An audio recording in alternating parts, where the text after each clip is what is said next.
I'm Harrison Graham. News keeps flying in for the Chicago Bears. They have signed 15 players to their practice squad. We will break that down. They have also cut 2 veteran players off the 53-man roster to make room for their 2 waiver claims from earlier today. And there's some notable practice injury news, and it's mostly not great. So jam-packed show for you guys here. We will start with the practice squad as the Bears have filled 15 of 16 spots on the practice squad, and it starts with Brittain Brown. We'll go offense to defense here. Ryan Poles gave him a shout-out during the preseason. Didn't make the roster, but on the practice squad. Could be elevated early in the year. These players all get 3 game day elevations with Roschon and Monangai banged up. We'll see if Brittain Brown has to be active week 1, so keep an eye on that. 3 receivers, J.P. Richardson, Maurice Alexander, Miles Boykin. Alexander and Richardson have return ability, so they'll be on the practice squad. Steven Carlson is on the squad as a tight end. Jordan McFadden, a player they tried to shop before roster cuts, was not claimed off waivers. A little surprised by that. He returns to the practice squad. Ricky Stromberg does as well, as does Jamree Kromah, Tanoh Kpassagnon, and Xavier Carlton. And then we've got Jonathan Ford, the defensive tackle, who spent some time on the 53 last year. Power Eccles, the linebacker, UDFA. Trey Flowers, the veteran corner. Mekhi Garner, the corner. And then Luke Elkin, the long snapper. More on that position in a minute. Some notable omissions, at least so far. There's 1 open spot. Austin Reed, little surprised he's not in the practice squad. They do have 3 on the 53, so they don't have to carry 1. But I thought, and I still think they do like him, but he is not there right now. Ian Wheeler does not get the nod. Brittain Brown does. Tyler Scott, Zach Pickens, you kind of wonder, are they just moving on from those failed draft picks?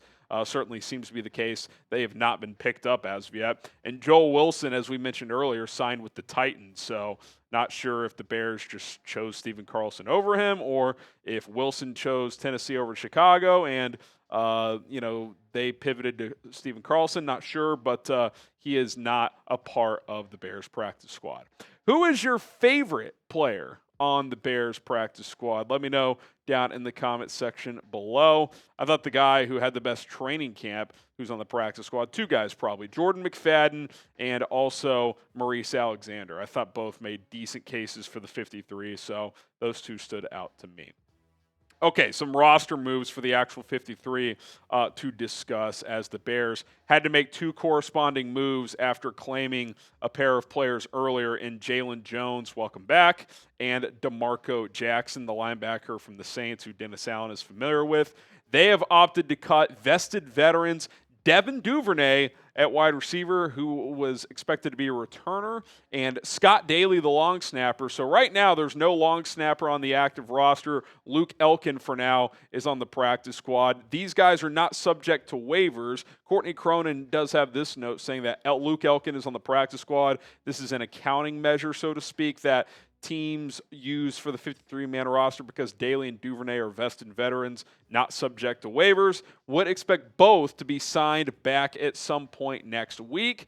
The Bears need 2 roster spots for the players claimed off waivers. Those spots were created by releasing Daly and Duvernay. So what Courtney is basically explaining is that they opted to cut these 2 vested veterans for now because they don't have to worry about them getting claimed on other teams off waivers. Now, it's not a guarantee they'll be back, but it buys them more time. Is there someone they can put on short-term IR? Is there someone else that they ultimately determine after a day or 2 of reanalyzing this that they are willing to cut and subject to waivers? Someone else. So we'll see what they do. They had to make a quick decision because when you claim players, you have to instantly be prepared to cut someone. So what do? They cut 2 veterans that you can say, hey, stick around. We're probably going to re-sign you, and they are not subject to waivers. So we'll see what happens there. I would guess 1, if not both, still end up being back. There are some banged up guys. We'll talk about more injuries later on as well. A couple guys left practice today, but that's what they got to figure out next. Like, what is that next move?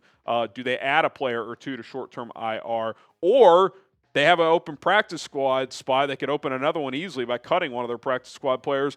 Do they just bring Scott Daly and Devin Duvernay back on the practice squad? Now, eventually you would have to find a permanent solution for your long snapper, but in theory, you could have Scott Daly and Luke Elkin on the practice squad who would each get 3 game day elevations. So that would cover off 6 of 17 weeks. But do you want to be cycling long snappers the first 6 weeks of the season? I don't know if that is the way to go. So I would imagine there's a more permanent solution there in the near term, especially at long snapper. Duvernay, is there a world where he's not back? I guess that's possible. But if he's not, then they got to figure out who the returner is, because that seemed to be the role he was going to have.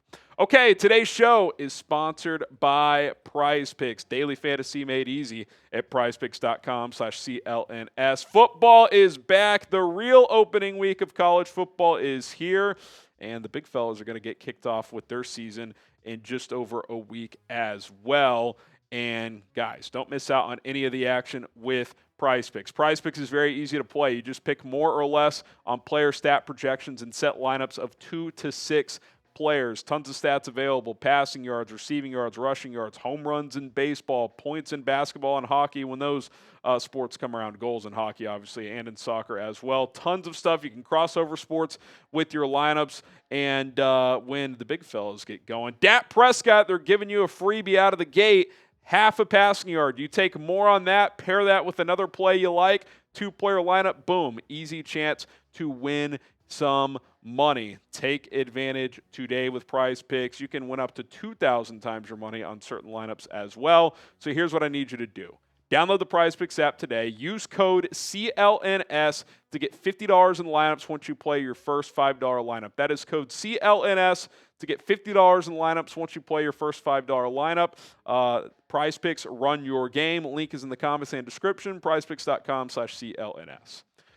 Okay, let's get to some injury news, and it's not great, and kind of just feels like it's been piling up recently. I felt like most of camp they were relatively healthy, but all of a sudden it's kind of stacking up here.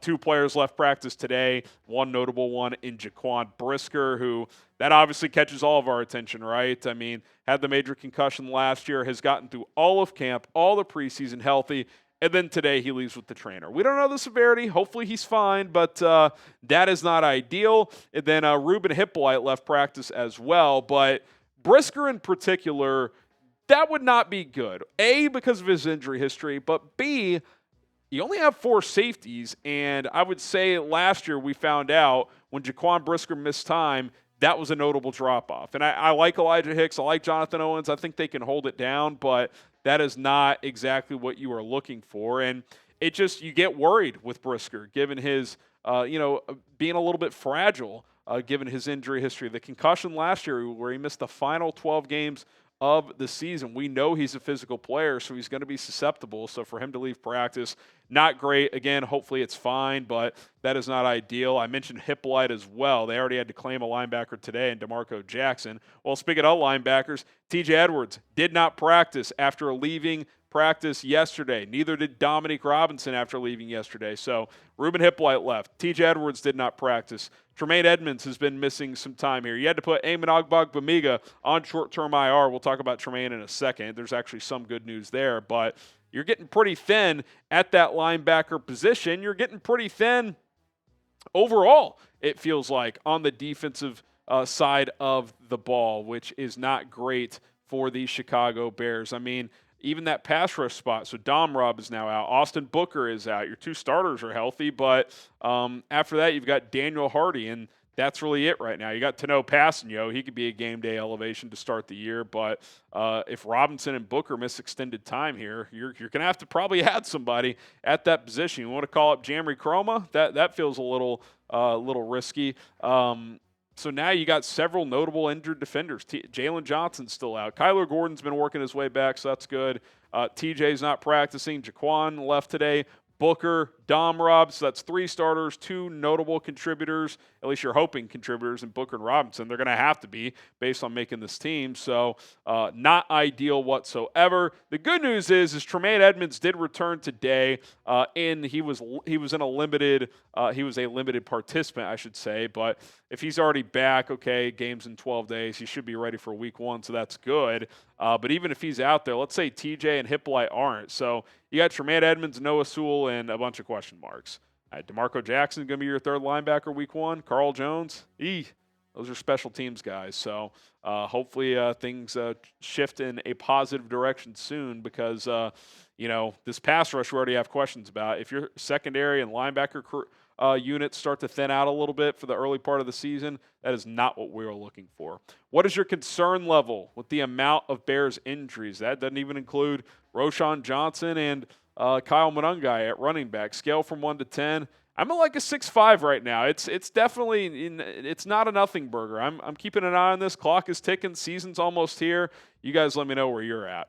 Okay, other practice notes before we get out of here. Karan Amagaji continues to get work at guard with the twos. I think he was working at left guard today for Courtney Cronin. So that's good. That's what I've wanted to see how he looks at guard, create some extra value for him if he can look the part there.